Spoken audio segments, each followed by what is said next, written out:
Gopher tortoise. Very important species in Florida. The gopher tortoise is also a keystone species. Up to 360 different species rely on them. And it's also because they dig holes. What they're going to do is they're going to dig burrows that are up to 50 feet or more in length and 10 or more feet deep. So that's quite a deep hole. The gopher tortoise is going to share this burrow with all these other animals. The burrowing owls will raise their young in them. The foxes will raise their young in them. It's a good food source. Rats and mice go in there after things to eat. The rattlesnake goes in after the rats and the mice. And the eastern indigo snake goes in there after the rattlesnakes, because the eastern indigo snake, which is the black snake in the big case right there, eats rattlesnakes whole. She swallows them up like they're spaghetti. I've seen it.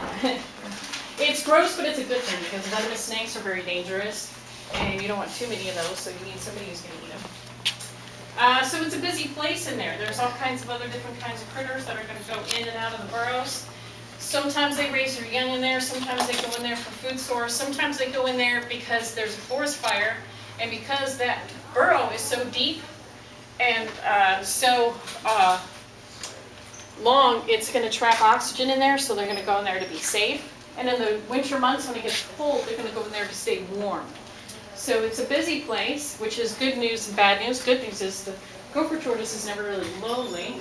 The bad news is when the female lays her 20 eggs, which are golf ball sized, in the burrow, she isn't going to protect them like the female alligator does. She's just going to drop them and go. Blackberry's got to go.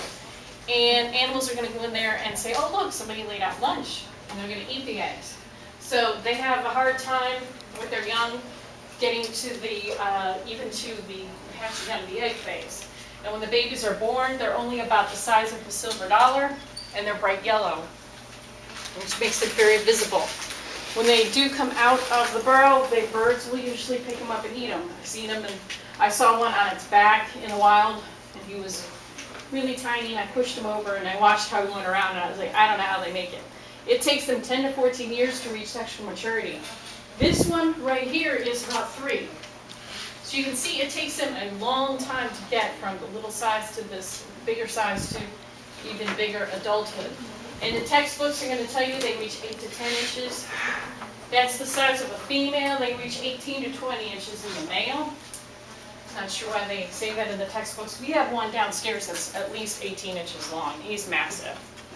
In this case, the male is larger than the female. Some other tortoises around the world, the female is actually considerably larger than the male.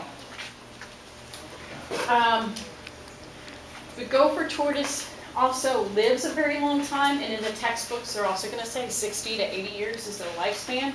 But I have a certificate in my office of a gopher tortoise that lived to be 150 years of age. Now, of course, there's going to be things that shorten their lifespan. One is loss of habitat.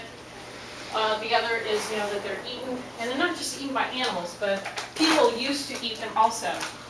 I've had quite a few Florida crackers that say, yeah, I used to eat them in stew. They always say that it was a long time ago, which I'm not sure if that means last week or last month or 20 years ago, but I wouldn't know. Also, because they live so long, they tend to live about 100 years. They're going to stay in a place that they've been for years that's been undeveloped, and they like staying there. They're going to be pretty stubborn, so even if they get moved, they're going to try to go back, and they usually get hit by cars, and when they go to a place, it's now paved over and they can't survive.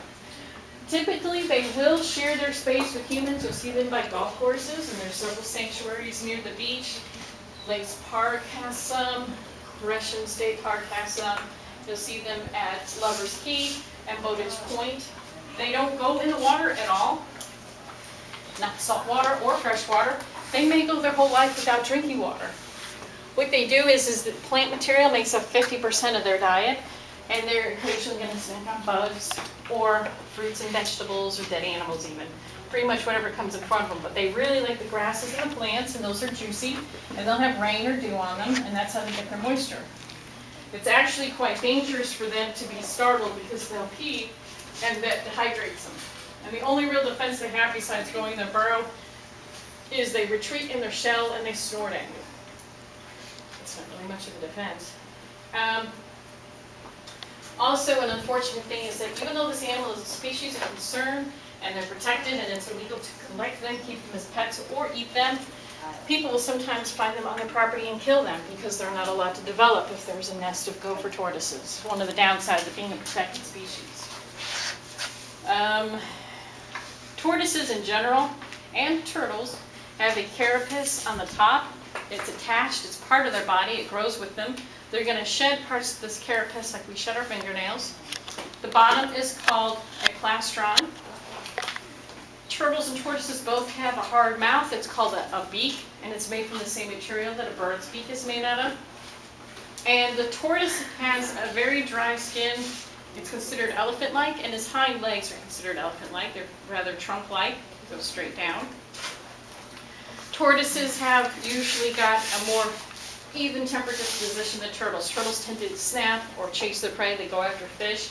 These guys are pretty lazy. The gophers particularly don't go much after prey. They just eat plants and they just kind of take it easy. Any questions about the gopher? How deep did you say about like baby gophers? 10 feet deep and 50 feet or more in length. And they make new ones. We have our gophers this year. The male and the female were mating and they created a new burrow together. We're hoping they have babies, but you need to watch them. Hard to maintain, but fun to watch. Any other questions?